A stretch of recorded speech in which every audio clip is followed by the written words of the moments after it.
Welcome to Lost Relation Chronicles. Day 1. This happened all of a sudden. My wife has stopped mentioning her boss altogether. He used to be the guy with all the answers, always cracking jokes, and now he's completely disappeared, which has me concerned. I can't help but feel that something has changed.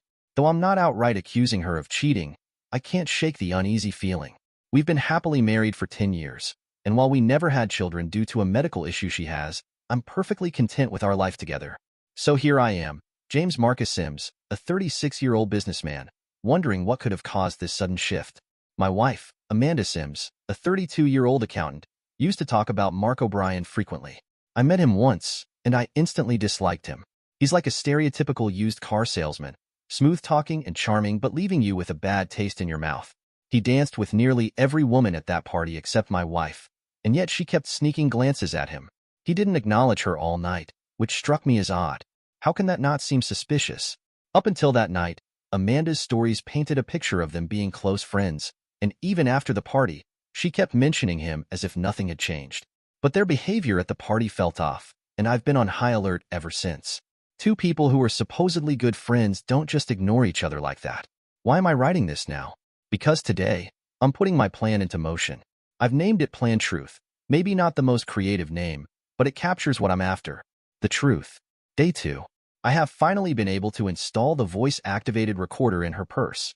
It is a very small microphone and the recorder is in the trunk of her car. It is good for a distance of 100 meters. There is a micro recorder in the laptop bag at a place where it will be very hard to find. Now, all I have to do is to wait for my suspicions to be confirmed. The landlines in the house are also bugged and all the calls will be recorded. It is not cheap to get these equipment, but I am hoping it will be cheaper than getting screwed over in a divorce. Last night I brought up Mark's name and asked how he was doing. She gave me a short answer that just told me that he was alive. Something about her body language while giving that answer did not feel right. Her body stiffened. This morning there was a story about a man who had suicide after finding out that his wife was cheating with all his poker buddies. I brought the story up and commented that had it been me, I would have castrated the cucking a-holes instead. She did not respond to my comment at all. I am sure it must have gotten her thinking about the possibility of being caught and my reaction. Day 3. It was Saturday, and our Saturday ritual is to sit down in the evening and watch a movie together. Generally, we watch a chick flick like Sleepless in Seattle and make love afterwards. I know it is a bit banal, but this is what it is. Today, I picked up a different movie altogether. I picked up a Pierce Brosnan flick, Butterfly on the Wheel. The story is about a man seeking revenge on his cheating wife. I enjoyed the movie, but she did not. Our Saturday night sex was a non-starter today. It is quite satisfying to see her squirm. Tomorrow, when she goes off to play tennis, I will retrieve the recordings and give them a go-over. I have already taken the recorder out of the car. Day 4. I am sure that you are anxious to find out what was on the tapes and if I was correct in my mistrust. Well, I was. She called up her best friend Jackie today and discussed her last love-making session with Mark in detail. It was not pretty hearing about how inept a lover I was, but I had to do it. I also found out that she found me boring. Surprisingly, the Pierce Brosnan movie did not feature in her conversation. This meant that she has not started connecting the dots. In her defense, I have not made enough dots to paint a picture with. I also found out that Jackie was a cheater too. She has been sleeping with her colleague for last 1 year. I was unable to find the length of Mandy's affair. Now, I had to up my surveillance. And yes, the car recorder had caught her lovemaking session in her office. Since her office is in a secluded corner of the office, it must be easier to screw there. They were constantly talking during the sex session, and most of it was just thrashing me and my manhood. I am not insecure about my ability to satisfy women in bed, so I am all right, but a lesser mortal may have broken down by the constant barrage of insults that the two piled on me. Well, not the perfect Sunday, but at least she did not screw him today. Day 5. Yesterday night I refused sex for the first time in many years. I just told her that I was not in the mood. She was shocked, but I don't think she will kill herself over it. When she asked me if anything was wrong, I told her that I was not entirely satisfied with our sex life and would discuss things with her as soon as I could put my finger on the root cause of this dissatisfaction. I could see apprehension on her face. I have been living in doubt for a long time in this marriage, and it would do no harm to make her taste the uncertainty. In the morning today, I got up before her and deliberately made only 1 cup of coffee, and I was drinking it when she came down. She went to the coffee pot to pour a cup only to find it empty. She asked me why I made just 1 cup of coffee, and I replied I was not sure if she was still drinking coffee or if she had switched to tea. Mark O'Brien is a fall-off of the British invasion. His parents were from England, and although he was born and brought up in the States, he still acts and drinks like a Brit. My dig at T was a direct reference to Mark without naming him. Today, when I retrieved the recorder from her car, it had a conversation she had with Jackie where she said that I was making digs about Mark and also that I refused sex last night. She is getting worried, and it won't be long before she will try to do something about it. I am going to have a nice sleep tonight. No doubt she will attempt sex again, but she did give him a BJ today. Day 6. I have to admit things are working out much better than I anticipated. Last night she tried to initiate sex again, and I told her I was too tired to try it. Now, I had to do something to break up the happy couple. Not before I got some proof, though. Then again, why bother as mine is a no-fault state? All I could really hope was a nice public spectacle of the two, and by Jove I was going to get that. I left the home early, and while leaving I told her that I would be delayed while coming home. Something has to be done fast. As much as I am enjoying this, I need to move on with my life sans my wife. Day 7. Yesterday I arrived home and visibly upset. I entered the house and asked Mandy to come in the living room as we needed to talk. I poured myself a stiff Jack and did not bother to ask her if she needed a drink. When we were seated, I asked her if anything was wrong with our relationship. I also asked her if I was still able to satisfy her in bed. She asked why I was asking such absurd questions, and I told her that I received an anonymous call at my office today, which said that I should perform better in bed because I was obviously not taking care of her between the sheets. She flew off the handle, accusing me of doubting her fidelity and how I did not have enough faith in her. When her verbal diarrhea stopped, I asked her if there was something I should know, and that question started another round of abuse. She stormed out of the room and closeted herself in the bedroom. I knocked on the bedroom door, and she asked what I wanted. Just to piss her off further, I asked her if I should buy the blue pill. I was not man enough for her bed anymore. She asked me to shove the blue pill someplace where the sun never shines, and that it would be a cold day in hell before we would make love again. I checked the bedroom recorder after she left for office in the morning, and no surprise that she made a call, but this time not to Jackie, rather to Mr. A-hole himself. She told him about the phone call that I had received, and told him that she would have to cancel the plan of a weekend together because I was getting suspicious. After a few minutes of referring to me by every adjective refused by the Webster's dictionary, she told him that she loved him and put the phone down. As I sit in the office right now, she is perhaps screwing him in her office. Tonight is going to another interesting night. Day 8. I have vowed to keep on bugging her till she becomes even wearier of me than she already is. She was late in coming home and went to the bathroom as soon as she arrived. I made a quick trip to her car and heard the recording of the last hour and found out that she had been to Riley's bar after office with Mark. As soon as she came down, I said that I had received a call at home about an hour ago saying that she was with her boyfriend in Riley's bar, and only because I believed her, I did not go and check. She was a little startled at the mention of Riley's bar, but seemed relieved when I said that I trusted her. She came to me and said that it was nice that I trusted her, but she wanted me to say that to the prankster who was calling me and put an end to it. I told her that the prankster was a woman and had a strange southern accent with a lisp. Now, this was significant news for Mandy. Jackie, the apple of her eye, had a lisp. While her accent was not southern, but that could be a part of her voice disguise. We ate dinner in silence and retired to the bedroom. She tried to initiate sex as a show that had forgiven me for last night, but I said that I was rattled by the prankster and did not feel like it. Day 9. The morning was uneventful as neither of us had to go to the office today. It was one of those rare holidays that fell on a Friday. This means 3 days of weekend and 3 days of screwing with her head. The first thing I did in the morning was to call over a few friends for a barbecue. Jackie and husband were also invited. It was a full house and we had lots of fun. Of course, Jackie and Mandy went upstairs to the bedroom and came down about 15 minutes later looking visibly upset. Jackie kept on looking in my direction with glaring eyes, and I took the opportunity to take her husband Richard aside and talk to him about a potential of investment that was coming up. For anyone who was not within earshot, it would look like a very serious discussion going on. I acted a little more animated and saw Jackie and Mandy looking in our direction all the time. After everyone left, we went about putting the house in order again. Mandy casually asked me what the discussion with Richard was all about. I said that we were just talking about the weather. Yeah, like anyone really talked about weather. She laughed and asked me if it was something that I wanted to keep from her. I acted as if it was the secret of the Maltese Falcon that was entrusted on me, but then I told her that Richard was suspicious that Jackie was sleeping with her colleague Daniel. I already knew that she was, and this revelation meant that Jackie was in imminent danger. I also know that even if Mandy will tell Jackie about our conversation, Jackie was in no position to confront Richard. All in all, it was a successful day of screwing with the serenity of her life. I acted tired from all the barbecue action and went to sleep without having to dip my pen in a public ink pot. Day 10. It was Saturday and movie night again. I picked the movie that we saw on our first date, Addicted to Love. Somehow it is fitting that this should also be our last movie together. I was going to let the shit fly sky high on Monday. After the movie, she wanted to have a little nookie and I gave in. I made the last sex fest memorable. We did everything possible and then some. We went to bed exhausted and it was a good night's sleep. Day 11. Sunday was spent in doing things that would bring troubled times for Mandy and Mark. I have often wondered how little it takes to start a good gossip rolling. With the help of my techno-whiz friend Rick, I sent out 300 untraceable emails giving details of her affair to all her business contacts. All the contacts were obtained from her laptop, and they were just to start a bit of rumor flowing. With no tangible evidence, I had no means of sending out pictures or videos, but adverse publicity of any kind would cause trouble. All these emails would be open Monday, and there will be some interesting calls to Mandy and Mark. I took Mandy out in the evening and had a nice romantic dinner at a very expensive restaurant. I also asked her to get some vacation time soon so that we could take a few days off to the Bahamas.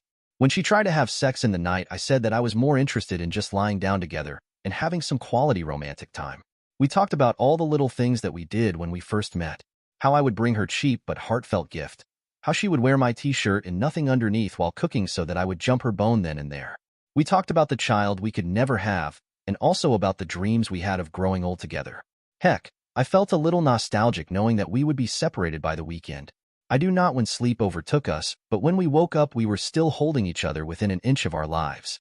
She kissed me lightly, and I was confused for a moment because I could see love in her eyes. Yes, love.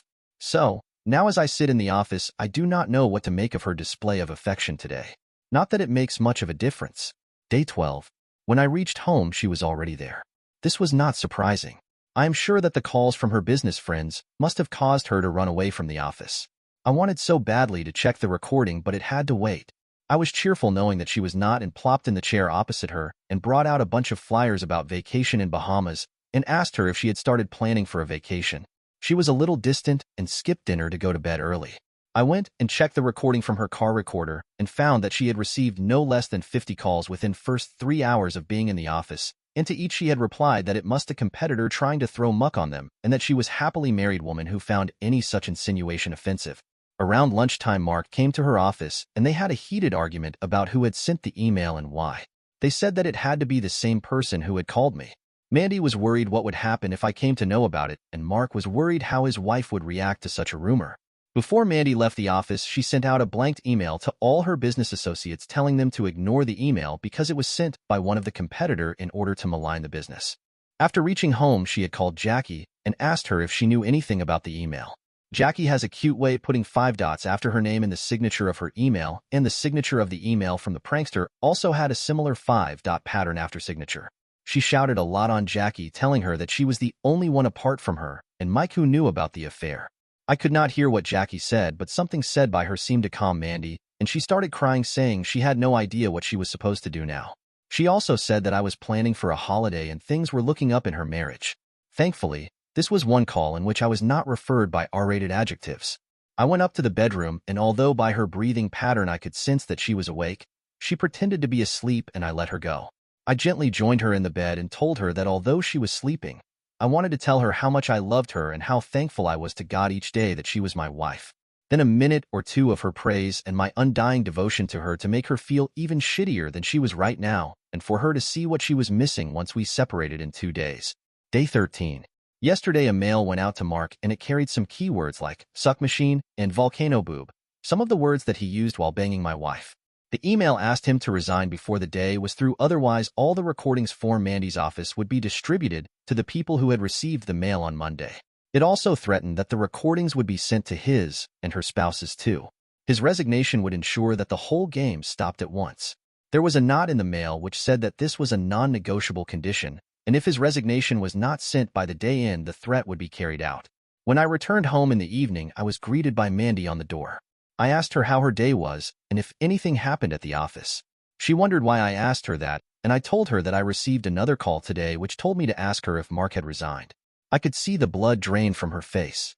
She said that Mark did resign, but it was matter of public knowledge, and someone was trying to make it look sinister while it was totally innocuous. I let it slip and asked her if she had talked about vacation at her office, as I was raring to go on a vacation with her pretty soon. She said that in the middle of changes in management, she was unable to inquire about it today, but she surely would tomorrow. We had an early dinner, and she retired to the bedroom while I stayed back and saw a rerun of NCIS. I absolutely love Abby, don't you? Day 14. Yesterday, I made Rick call Mandy and tell her to make a pitch for Mark's job if she wanted to keep everything quiet. It was made from a disposable phone. Right after that, Rick called Mark and told him that he was the guy who was sending the mails out. He also told him that for a payment of $25,000 to an account on Cayman Island, he would give out the name of the person who was calling the shots. I guess Mark was interested and promised to make the payment in 2 hours. After waiting for 2 hours, Rick checked the account and found the money deposited. Then he called up Mark and told him that the person who was responsible for all the havoc was bidding for his job today. He also said that the evidence was never to be released because it would have hurt the person calling the shots too. When Mandy came back in the evening, she was looking like shit. There were finger marks on her cheek and her hair was tousled. When I asked her what happened, she said that she was mugged. I acted all sympathetic and took care of her face and then asked her if she had reported it to the police. She said that the muggers could not take anything because she fought them off and another person intervened. She was shaking like a leaf and was on the verge of a breakdown. I had another peaceful night's sleep.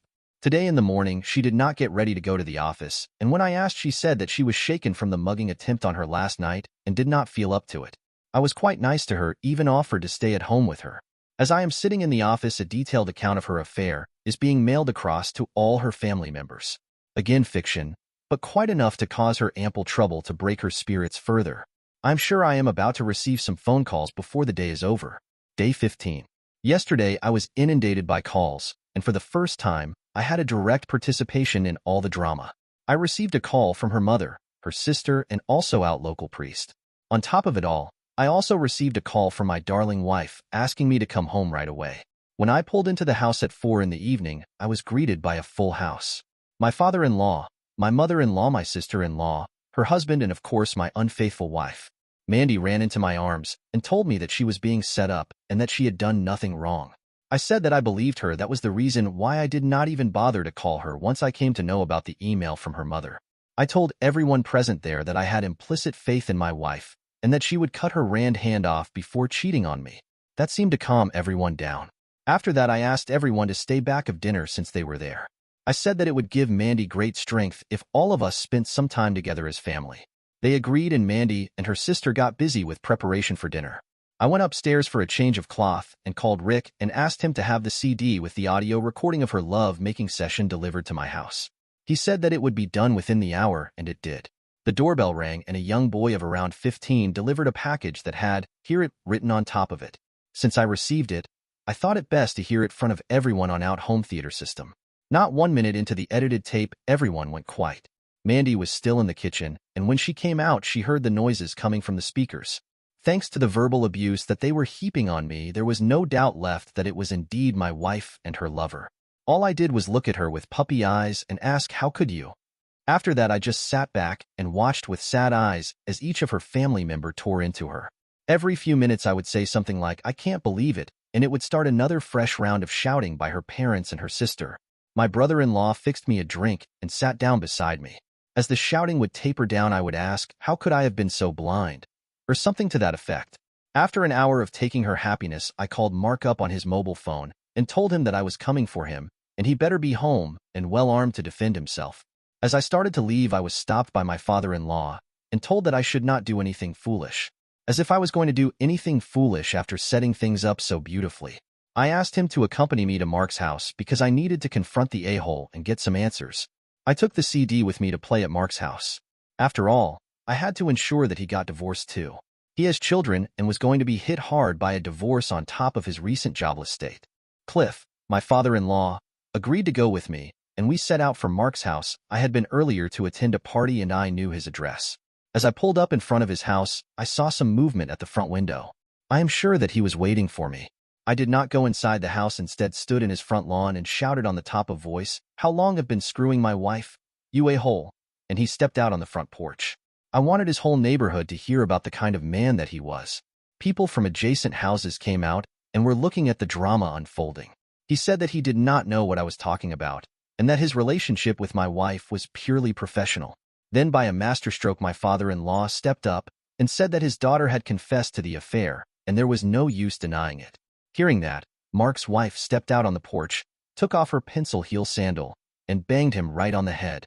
As blood rushed from his head, she started shouting on him, calling him a liar, a cheater, and whatnot. All the while she kept swinging her sandal, hitting a few and missing a few. Every time a blow connected, it opened up a new blood vein to bleed. I could not do more damage to his face and body if I told a golf stick to him.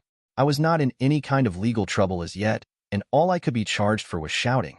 I shouted again that I would break every bone in his body and not spare the cartilages either, if I saw him anywhere near my wife or me.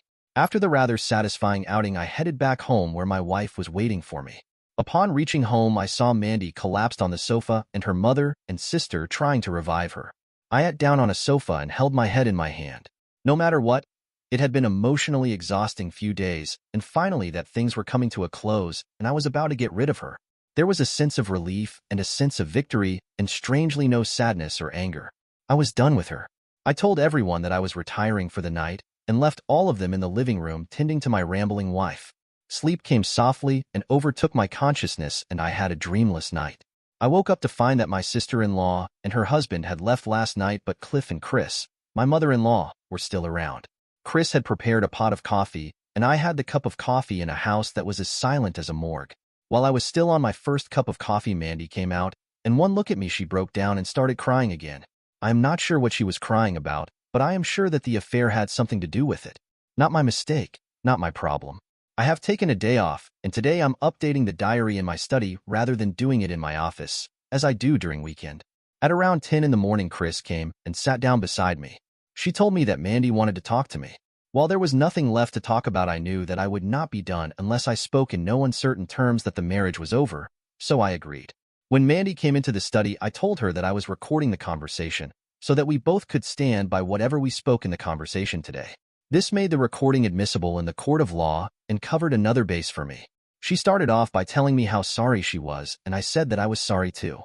She went on to explain how the affair started over a drunken dinner while at a conference, and how it took a life of its own when they returned from the convention.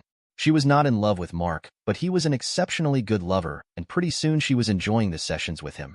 She said that all during the affair she had developed a serious contempt for me because I did not measure up to Mark in bed. She then told me that she was going to break off the affair because it was destroying her marriage with me, and she generally liked being married to me and loved me too. Nothing made sense to me. Why was she calling me an inept lover when she wanted to reconcile?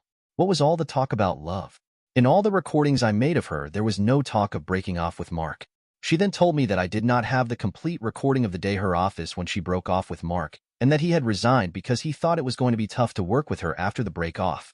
Once she gave me the bullshit about Mark's resignation, I realized what she was doing. She had told me about me being an inept lover because she wanted me to believe that she was being absolutely candid and honest with me. If I could finally see that she was being honest with me, I would believe that she was saying the truth about breaking it off with Mark. What she was counting on was that the blackmailer would not send any further recordings, and all my knowledge of the affair was based on that one piece of recording sent to me. She did not know that I was the blackmailer. I asked her what was all that running me down all about, and she said that it was just trash talk while having sex and I should not read too much into it. I went to the folder on my PC where I had kept all the recordings, and I played her one conversation that she had with Jackie, where she had spoken no less derogatory things about me. I asked her if she was having sex with Jackie too, and if this too was just trash talk while having sex. She could not believe that I had a recording from inside the house. It slowly dawned on her that I was the blackmailer, and I could see the horror in her eyes. She got up and said something to the effect, "It was you all along, was it not?" And I switched off the recorder and said, "I am going to make your life a living hell if you do not take your parents and leave this house in the next half an hour. I have hours of audio recording and one session of sex in your office on video. I will release every single bit of evidence to everyone in your life and make your life shit. You are going to agree to all and sundry conditions in the divorce decree I draw up, or I will make you look cheaper than a two-bit hooker in the eyes of the whole world." All the while I could see the fear in her eyes. It was satisfying to see her sweat. I am going to be around for years to come to remind her of the price she has to pay. No prizes for guessing that my efforts will be to give her nothing, and then in a few years release these tapes after reporting a burglary at my house. This, however, is a long-term plan. Right now, she is left with all the belongings that she could find. The bank safety box is already empty, and I have withdrawn all the money from our joint account. All joint credit cards are canceled, and the locks of the house are being changed. I am sitting here in my study after finishing up a long conversation with my lawyer Perry, and I must say, I'm a little bored after the last few days of scheming and planning. Normal life is so boring. Dear listeners, please share your thoughts in the comments section below, and don't forget to like, share, and subscribe.